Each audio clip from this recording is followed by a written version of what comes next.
Assalamualaikum warahmatullahi wabarakatuh. Pemirsa Gapai Kemuliaan yang dirahmati Allah, apa kabar Anda hari ini? Semoga Anda senantiasa sehat dan selalu berada dalam lindungan Allah Subhanahu wa Ta'ala. Amin ya Robbal 'Alamin. Alhamdulillah, senang sekali hari ini saya Fayunizar kembali hadir menjumpai Anda dalam program kesayangan kita Gapai Kemuliaan. Selama 30 menit ke depan, insya Allah kita akan membahas masalah seputar fikih, adab dan juga tauhid dalam kehidupan sehari-hari. Yang tidak jarang masih banyak dari kita yang salah dalam memahami dan juga bahkan mempraktekannya. Dan seperti biasa saya tidak sendiri, hari ini sudah hadir bersama saya di studio ada gurunda kita semua, Kiai Haji Muhammad Faiz. Assalamualaikum Kiai. Waalaikumsalam warahmatullahi wabarakatuh. Apa kabar Kiai, sehat? Alhamdulillah baik, sehat. Alhamdulillahirabbil alamin. Nah pemirsa, bagi Anda yang memiliki pertanyaan silahkan Anda bisa kirimkan pertanyaan Anda baik berupa pesan teks maupun dalam bentuk video melalui nomor WhatsApp yang tertera di layar kaca. Anda juga berkesempatan untuk bertanya langsung kepada Kiai melalui sambungan Zoom yang nanti secara teknis akan ditentukan oleh tim Gapai Kemuliaan. Baiklah, bahasan pertama kita kali ini adalah terkait perempuan diciptakan dari tulang rusuk. Nah Kiai, dalam sebuah hadis yang diriwayatkan oleh Abu Hurairah menyebutkan Rasulullah bersabda, berwasiatlah dalam kebaikan pada wanita karena wanita diciptakan dari tulang rusuk dan yang paling bengkok dari tulang rusuk adalah pangkalnya. Ya, Jika kamu coba meluruskan tulang rusuk yang bengkok itu, maka dia bisa patah. Nah, bagaimana kita bisa memahami hadis ini? Ya. Apakah memang secara zohir seperti itu atau Ya. mungkin ada maknanya Kiai sebetulnya? Saya ingin memulai ini dengan satu gambaran ya, bahwa misalnya kita pahami bahwa perempuan itu diciptakan dari tulang rusuk pasangannya laki-laki. Apakah itu kemudian mengurangi harkat dan martabat seorang wanita? Dalam Islam itu wanita dengan pria itu kan tidak dibeda-bedakan kemuliaannya berbasis gender. Bahkan kalau bicara tentang penciptaan dalam tubuh manusia ini, kalau dia perempuan itu ada organ tubuh yang Allah beri nama itu dari nama Allah. Namanya rahim. Saya misalnya itu nggak ada anggota tubuh saya itu yang diambil namanya dari nama Allah. Jadi di sini perempuan itu dimuliakan sekali di dalam Islam. Bagaimana tidak, kita dari kecil dikatakan bahwa surga itu di bawah telapak kaki ibu. Jadi kalaupun itu diciptakan dari laki-laki, itu kan tidak mengurangi kehormatan dan harkat martabatnya. Saya mohon maaf pemirsa, misalnya ya ada seorang anak hari ini menjadi anak yang soleh dan berprestasi. Dia dilahirkan dari orang tua yang mungkin bukan orang tua yang soleh. Atau bukan orang tua yang memiliki strata sosial yang terhormat di tengah-tengah masyarakat. Tetapi kan itu tidak akan pernah mengurangi harkat dan martabat anak itu. Bahkan justru itu seringkali menjadi pujian. Betul. Kita bisa melihat ada anak orang tuanya miskin, tapi bisa mengambil S3 di Eropa. Begitu pulang kan kita puji-puji, ini anak yang luar biasa. Bahkan gitu masuk media ya masuk biasanya. media. Jadi itu yang harus diingatkan yang pertama kali ya. Kemudian yang kedua terkait dengan hadis ini. Memang benar hadisnya hadis yang sahih bahwa perempuan itu khuliqat diciptakan itu minad dil'i dari tulang rusuk. Nah, tetapi ada hadis lain sama sahihnya yang mengatakan perempuan itu bukan diciptakan, tapi kadil'i seperti tulang rusuk. Nah, oleh karena itu para pemirsa, terkait dengan penciptaan perempuan pertama di dunia ini, ibunda kita Hawa, itu kan Quran tidak pernah loh memberikan penjelasan yang pasti. Dia diciptakan dari apa, bagaimana. Karena Quran juga sudah membuka wawasan dan wacana penciptaan manusia. Ada yang diciptakan tanpa bapak ibu, itu Nabi Adam. Ada yang diciptakan tanpa bapak, ada ibunya, itu adalah Nabi Isa alaihi salam. Ada yang diciptakan laki-lakinya ada, perempuannya tidak ada, yaitulah Hawa. Dan ada manusia yang secara umum harus lahir dari laki-laki dan perempuan. Oleh karena itu, kalaupun itu diartikan oleh sebagian ulama bahwa penciptaan itu memang diambil dari tulang rusuk. Ya, dan ini kan tidak semua manusia loh. Ini hanya dalam konteks Hawa dan Adam. Ya. Karena jangan sampai nanti semua orang kemudian minta di USG badannya. Begitu dia dapatkan tukang rusuk dia genap, berarti saya nggak ada jodohnya. Karena seharusnya laki-laki itu tulang rusuknya menjadi ganjil kan. Ya. Karena satu hilang Mbak Eva. Diambil untuk istrinya, diambil istrinya pasangannya ya. pasangannya gitu. Yang saya khawatir ketiga tulang rusuknya hilang 4. Oh, berarti istrinya ada 4 kan begitu. Nah, ini yang harus kita pahami. Jadi kalaupun itu diciptakan ibunda Hawa dari bagian tulang rusuknya Nabi Adam, itu tidak ada pengaruhnya kepada kehormatan dan derajat perempuan. Sekalipun banyak ahli hadis mengatakan cara memahami hadis ini ya, misalnya dulu imam besar Masjid Istiqlal itu Profesor Dr. Mustafa Ali Yaakob Allahummaghfirlahu itu punya buku misalnya ya, kita tidak usah jauh-jauh karya orang luar, karya orang Indonesia yang hebat juga ada.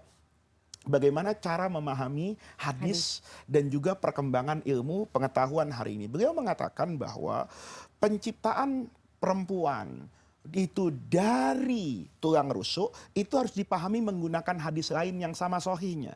Kadil'i. Jadi penciptaan itu adalah metafora perumpamaan. Sifat perempuan itu kayak tulang. Ya, ini keras bengkoknya. Kalau kamu ngotot juga untuk meluruskan, yang ada patah. Makanya hadis tadi yang menyatakan perempuan diciptakan dari tulang rusuk, itu dikasih mukaddimah yang bagus oleh Rasulullah. Istausu bin nisa'i khairan. Saya ini berwasiat kamu, ini kan perintah hadis ini tergantung kan. Kalau perempuannya itu adalah istri, maka hadis ini konteksnya suami. Kalau perempuan itu adalah anak, maka konteksnya adalah bapak. Nah, ini artinya apa? Saya ini berwasiat, kalian itu sama perempuan tuh baik-baik. Kalau ngomong itu jangan to the point. Dia boleh jadi perempuan ini kan Mbak Eva, sering saya bilang juga sama istri saya, kenapa sih kamu kok jadi ahli sejarah? Istri saya juga nggak tahu apa itu ahli sejarah. Semua kejadian di masa lalu itu diingat. Karena tidak mudah kan. Sekali kita punya kesalahan, itu kadang-kadang terekam dengan baik. Kadang-kadang juga tidak bisa bersikap yang sama. Misalnya gini.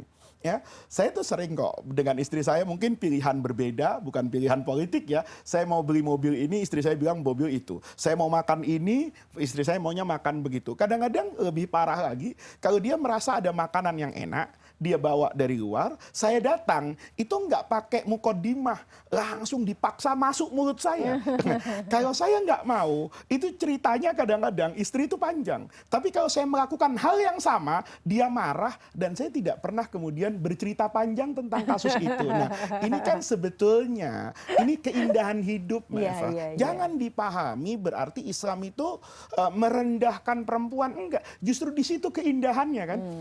Kan perempuan tuh paling senang dirayu, dibujuk. Ya, makanya lemah gemulai, halus, ya, kemudian gagah perkasa, itu harus nempel pada tempatnya. Ya, saya nggak kepengen dong punya istri yang gagah perkasa, istri yang takut, nangis, khawatir, minta perlindungan kepada saya, itu menjadi keindahan dalam hidup saya. Saya merasa menjadi lelaki yang sempurna. Tapi saya juga akan merasa sepi dalam hidup saya kalau saya punya istri yang amat mandiri, terlepas dari saya sama sekali. Sampai memperbaiki genteng di atas rumah, itu istri sendiri yang pasang tangga. Tentu hidup tidak menjadi indah kan. Tapi hidup itu Allah bagi menjadi proporsional. Jadi di sini yang harus ngerem di rumah tangga itu secara umum yang laki-laki. Kan nggak terbayang kan kalau istrinya yang nasehatin suaminya terus. Tapi akan menjadi indah dan perempuan tuh menjadi senang kan kalau diingatkan oleh suaminya. Boleh jadi Mbak Eva, bias gender ini terjadi itu bukan karena laki dan perempuan. Karena masing-masing pihak itu salah menggunakan kewenangannya. Nih laki-laki kadang-kadang merasa pemimpin, seakan-akan istrinya itu bawahannya.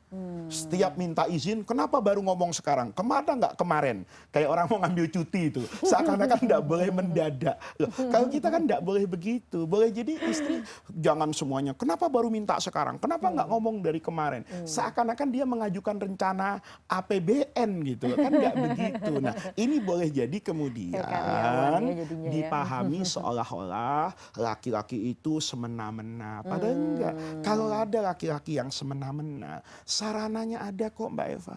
Mengadukan itu kepada penegak hukum kan. Di Indonesia ada perlindungan istri, ada perlindungan anak. Dalam fikih juga sama. Ada kaidah namanya at-ta'assufu fi istihdamil haq. Kalau orang itu menggunakan haknya secara semena-mena.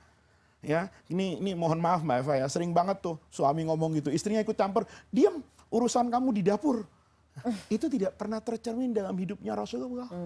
Istrinya Rasulullah itu mencampuri begitu banyak hal yang istri-istri itu merasa bahwa dia bukan mencampuri Rasulullah, tapi sedang membantu Rasulullah agar apa yang diinginkan oleh Rasulullah itu bisa berjalan dengan baik, dan itu butuh bantuan istri-istrinya. Nah, ini yang kadang-kadang kita salah gitu loh.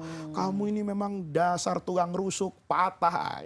Itu kan Mbak Eva yang menjadikan perempuan tuh merasa direndahkan. Padahal apa salahnya tulang rusuk? Kita nggak ada tulang rusuknya, gimana kita mau hidup? Kan gitu. Nah, ini sebetulnya yang harus dipahami. Kalau perempuan itu adalah dari tulang rusuk, maka laki-laki kalau mau menasihat itu hati-hati. Pilih diksi yang tidak menyakitkan. Bukankah dia orang yang sudah berkorban banyak untuk saya, untuk anak-anak saya, untuk rumah tangga saya. Dan ingat, tulang rusuk itu melindungi paru-paru, melindungi jantung. Berarti kerusakan di rumah itu kadang-kadang karena perempuan itu tidak bisa menjadi pelindung itu semua. Dan itu adalah pekerjaan yang paling mulia. Apa ada yang lebih mulia dari seorang wanita yang menjadi pelindung di rumah tangganya, memberikan kedamaian dan rasa aman kepada suaminya, memberikan kedamaian dan kebahagiaan kepada anak-anaknya. Dan itu saya pikir kalau kita duduk dengan jernih, itu nggak ada urusan menang kalah dan hebat dan tidak hebat ya. Iya, jadi pesannya adalah bagaimana kemudian laki-laki itu bisa menjaga tulang rusuknya wanita pasangannya itu. Itu hadis pesannya Iya, Mbak pesannya Eva. seperti itu ya, Kiai suami ya. itu romantis, bijaksana, ngomongnya ndak boleh judes. Nah, Ya, tuh, tapi bukan suami-suami berarti dengerin ya. perempuan tuh, oh berarti kalau saya boleh dong judes, ya nggak gitu juga gitu. Oke, Kiai. Kita akan bahas hadis lain ya, Kiai ya. Tapi Silakan. kita harus break terlebih Iya. dahulu. Jangan kemana-mana, Gapai Kemuliaan akan segera kembali.